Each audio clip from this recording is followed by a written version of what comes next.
Olá, nós estamos no Sermão do Monte e um monte de questões. A primeira questão é a quem se destina o Sermão do Monte. Para isso, nós vamos precisar do livro do Novo Testamento, que é Mateus. O Sermão do Monte encontra-se propriamente no capítulo 5. Entretanto, para nós conseguirmos perceber a quem se destinou esse sermão, nós vamos voltar capítulos anteriores, começando do capítulo 3. No capítulo 3, a narrativa de Mateus diz que após o testemunho que João, o Batista, dá a respeito de Cristo Jesus, a posterior Jesus aparece a João a fim de que Jesus fosse batizado. Depois de Jesus ter sido batizado nas águas do Jordão, ali a narrativa diz que o Espírito de Deus vai transportar Jesus até o deserto para ser tentado pelo diabo. Tendo sido tentado, numa tentativa que foram 3 vezes, onde a primeira vez o diabo disse: se tu és filho de Deus, transforma as pedras em pães. Cristo resistiu, dizendo: está escrito, não só do pão viverá o homem, mas de toda a palavra que sai da boca do Senhor Deus. Outra tentativa foi, o diabo o levou ao pináculo do templo e disse: se tu és filho de Deus, se atira daqui abaixo. Cristo disse: está escrito, não tentarás o Senhor teu Deus. E a terceira e última foi, o diabo mostrou a glória de todos os reinos a Cristo e disse: olha, tudo isso te darei se prostrado me adorares. E Cristo disse: sai-te, Satanás, porque está escrito, só a teu Deus orarás e só a Ele prestarás culto.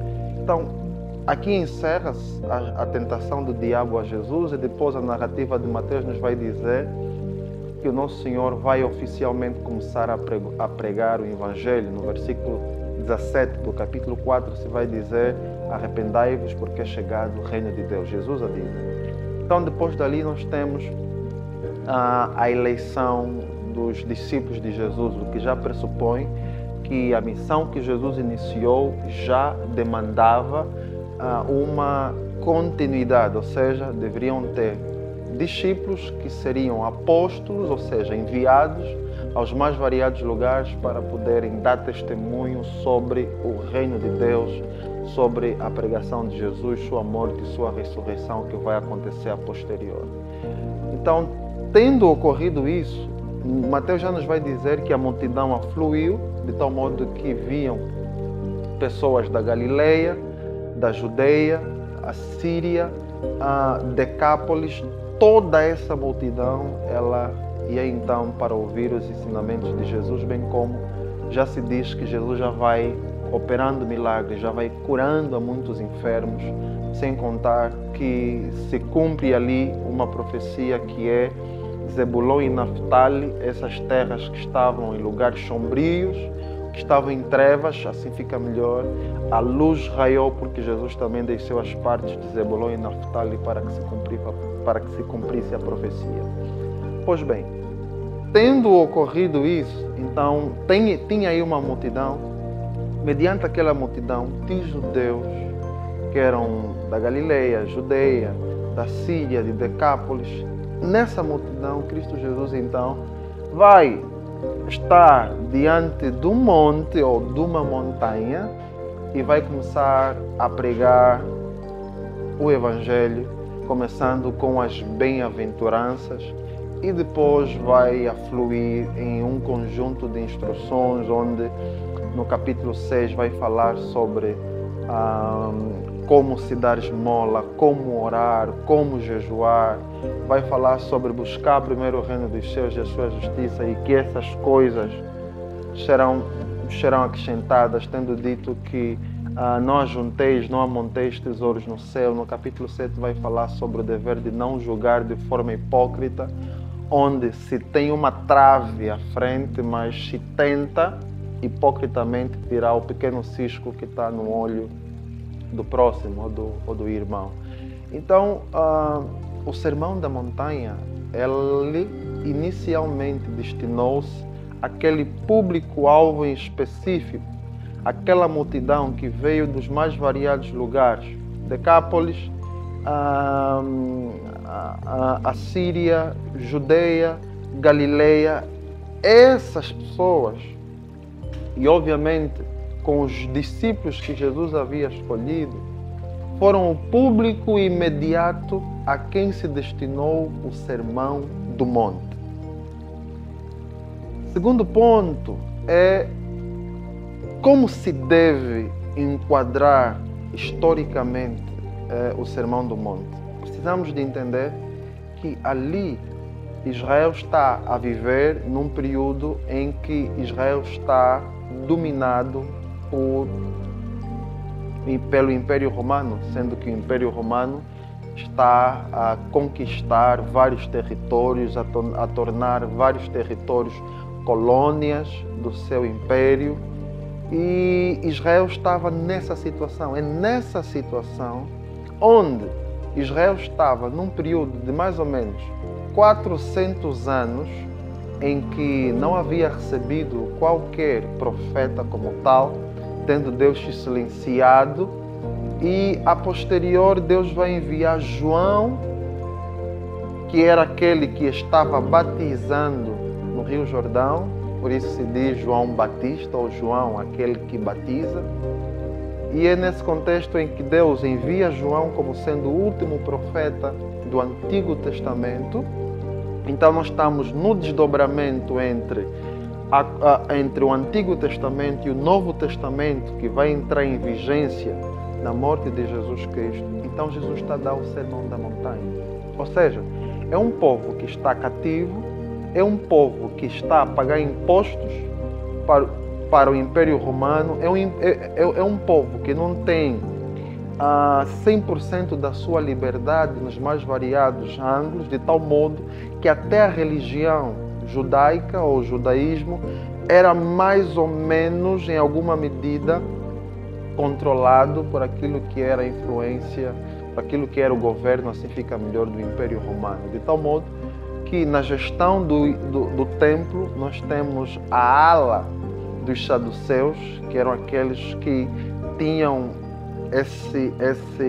essa responsabilidade de administrar o templo. Há um pano de fundo histórico que não vamos entrar para não roubarmos algum tempo. Portanto, é nesse contexto onde se vai falar sobre o Sermão da Montanha. Quando tu olhas aos detalhes do Sermão da Montanha, tu vais perceber que o Sermão da Montanha é um novo paradigma que Jesus está a introduzir na consciência dos judeus. Primeiro, porque os judeus, estando naquela condição sociopolítica, os judeus naturalmente têm a expectativa messiânica de uma libertação desse jugo do Império Romano. Entretanto, Jesus, ao falar sobre o Sermão do Monte, a primeira coisa que diz é: bem-aventurado os pobres de espírito, porque deles é o reino dos céus.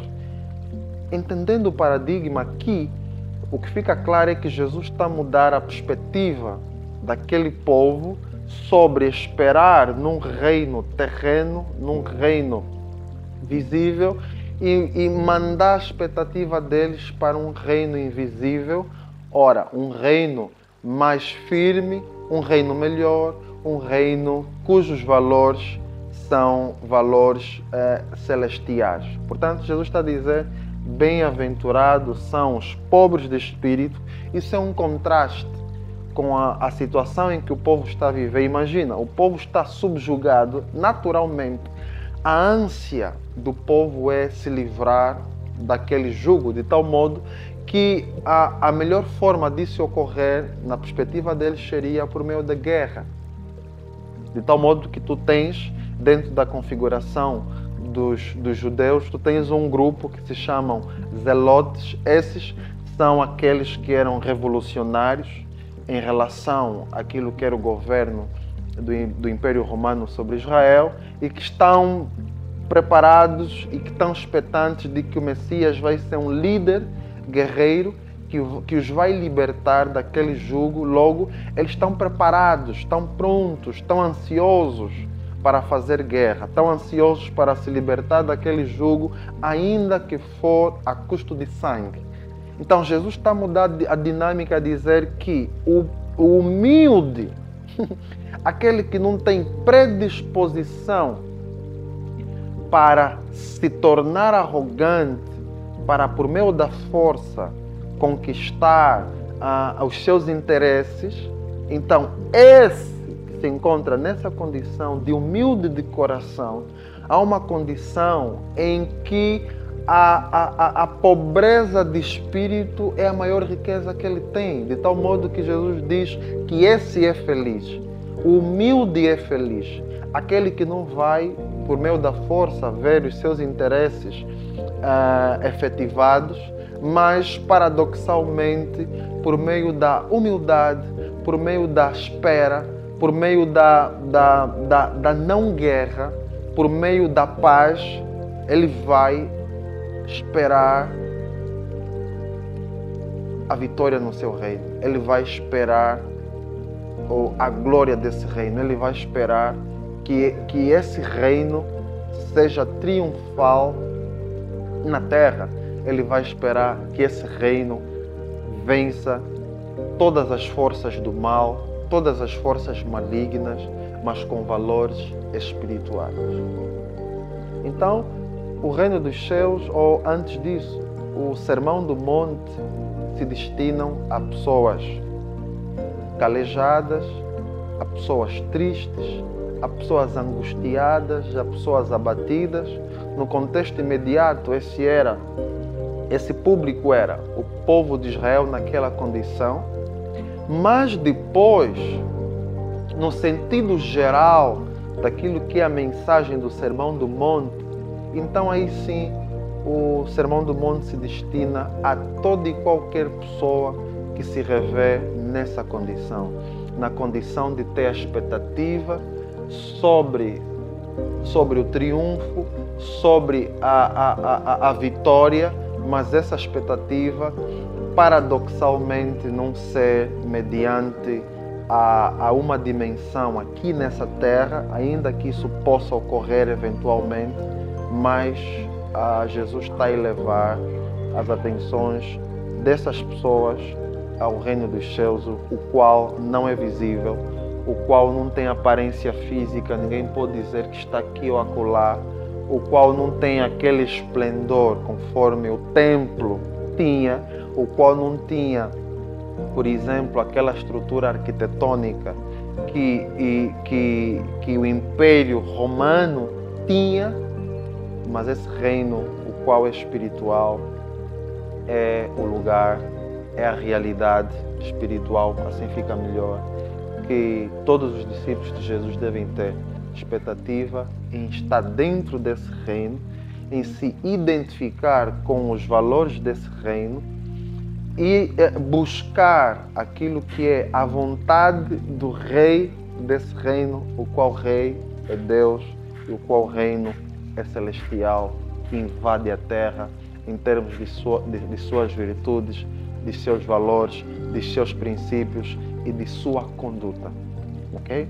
Que esse Sermão do Monte possa se destinar a ti e que tu possas se rever na realidade desse reino. Não obstante a tamanha tristeza, a angústia, a decepção,